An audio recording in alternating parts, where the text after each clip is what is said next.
The first time Mary saw the empty lot on Willow Street, she pictured laughter echoing through its walls. She was 53, freshly widowed, weary after decades of teaching. Her husband, Robert, had left her a modest pension and a dream. Build something that will endure, Mary. Something for Daniel. So she did. Every paycheck she saved, every extra tutoring job she took, every weekend she spent planning, it was all for Daniel, her only child. By the time she turned 60, she had built a charming home with pale blue shutters and a white porch swing. When Daniel graduated college, she handed him a key. "This is your home too," she said with a smile. "Our family's home." Daniel hugged her tightly. "You're the best, Mom. One day, when I get married, we'll all live here together." That day arrived sooner than she expected. Daniel introduced Clara, a poised young woman with perfect hair and a subtle perfume. Mary felt immediate warmth. Clara seemed kind, thoughtful, full of laughter. She helped Mary in the kitchen, called her Mom, and spoke of family as if she cherished it. For their wedding gift, Mary redecorated the house, giving the master bedroom to the newlyweds and taking the smaller one herself. "You're young," she said. "You need space." But soon cracks appeared. Clara replaced the floral curtains Mary had sewn with sleek grey blinds. Family photos vanished, replaced by abstract art. "Modern," Clara said. Mary smiled politely, hiding the ache at the empty frames tucked away. The first real wound came one rainy evening. Mary had fallen asleep on the couch while knitting. Clara returned from dinner with friends and wrinkled her nose. "Oh, you're still up, Mary?" Mary stirred awake. "Just dozed. I'll head to bed." But her room was filled with boxes, Clara's boxes, shoes, bags, clothes. Her bed was gone. "Clara, where's my bed?" Mary asked. "We needed your room for storage. You can sleep in the guest room. Daniel will move your things tomorrow," Clara shrugged. Mary entered the guest room, bare walls, cold floor, thin folded blanket. "Let her sleep on the floor. She'll be fine," Clara snapped. Daniel stood silent, helpless.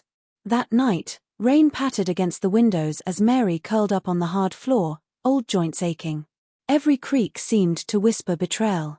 She had built this house, paid for every brick, and yet she no longer belonged. The next morning, Clara acted as if nothing happened, greeting Mary with a bright smile. Daniel avoided her gaze. Mary wanted to scream, but instead busied herself in the kitchen, the same kitchen once filled with Sunday pancakes and laughter. Weeks turned the house into a prison. Clara complained about old habits, rolled her eyes at stories, whispered to Daniel that his mother needed boundaries. Daniel withdrew, working late, avoiding tension he allowed to grow. Clara's control spread like ivy, choking warmth from every room. Once Mary tried speaking privately. "Son, remember how you used to call this our home?" "Mom, please. Clara's just trying to make things comfortable," he sighed. "By taking my room?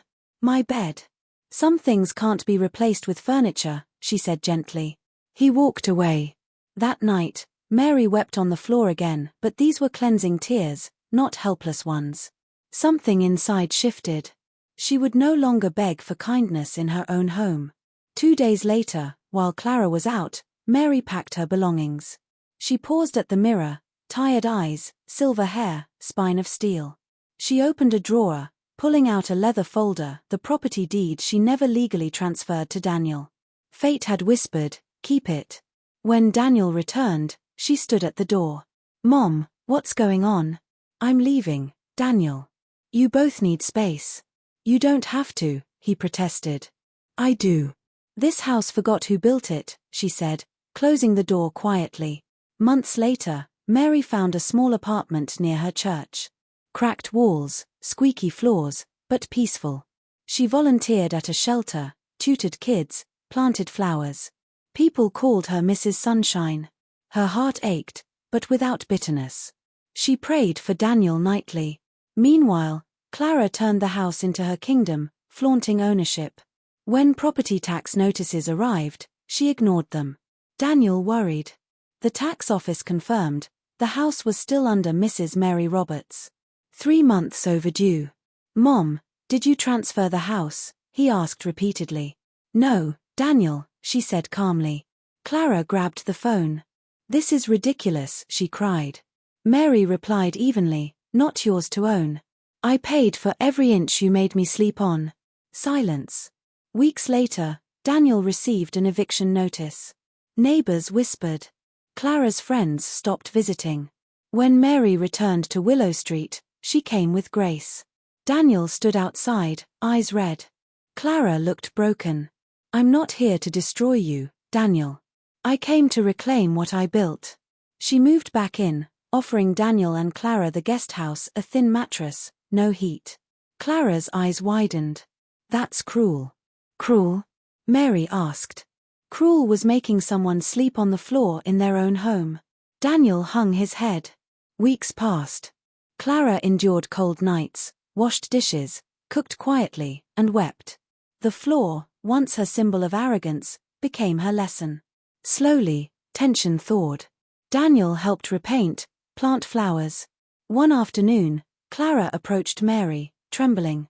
I'm sorry, she whispered. Mary studied her, then nodded. Pride can make monsters of the best. I forgive you, but I will never forget. Months later, Daniel and Clara moved to a small rental. They visited Mary often, bringing groceries and laughter. Willow Street regained warmth not through ownership, but because it remembered love. Mary sat on her porch swing at sunset, knitting. She carried no bitterness, only peace. The floor she once cried upon had become a foundation of strength, a quiet, reclaimed dignity.